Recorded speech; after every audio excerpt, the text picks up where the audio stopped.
Hello friends. So today in this video we will learn three English words, their meanings and example sentences as well. The words are abolish.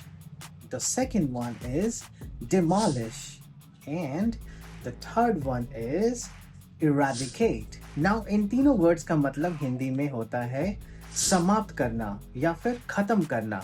आगे हम सीखेंगे कि हम इन words का इस्तेमाल कहाँ कैसे करते हैं. बने रहिए मेरे साथ इस वीडियो में. ये जो पहला वर्ड है हमारे पास abolished, इसका इस्तेमाल हम करते हैं. लेट्स से एक एग्जांपल लेते हैं. Slavery was abolished. ठीक है, दास प्रथा समाप्त कर दी गई है ना. चाइल्ड लेबर वाज abolished, जो चाइल्ड लेबर थी उसे भी समाप्त कर दी गई. तो इस तरीके से हम abolished वर्ड का इस्तेमाल करते हैं.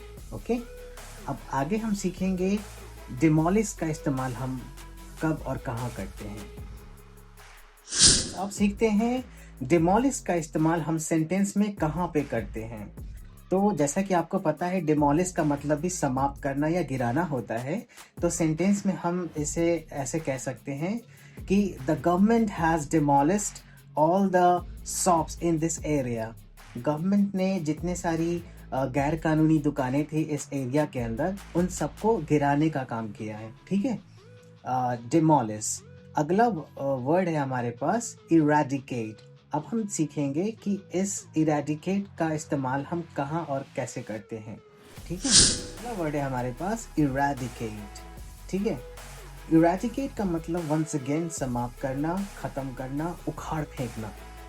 एग्जाम्पल के तौर पे अगर हम समझें तो let's take an example. The government has promised to eradicate poverty in this area. सरकार ने वादा किया है कि इस एरिया में गरीबी को उखाड़ फेंकेंगे, है ना. दूसरा example, let's eradicate corruption in this area. Okay, इस एरिया में भ्रष्टाचार को ख़त्म करो. तो हमने सीखा तीन वर्ड्स. पहला है abolish, दूसरा demolish and the third one is eradicate. Friends, इन तीनों वर्ड्स का मतलब एक ही है, लेकिन हमने देखा कि इनका इस्तेमाल अलग अलग तरीक़ों से अलग अलग सिचुएशंस में हम कैसे करते हैं. आगे इसी तरीके से और भी वर्ड्स और इंग्लिश से जुड़े बहुत सारे कंटेंट्स के लिए हमारे चैनल को सब्सक्राइब कीजिए. धन्यवाद देखने के लिए. Thank you so much and have a wonderful time ahead. Stay learn, stay fit and be happy in your life. Thank you so much once again.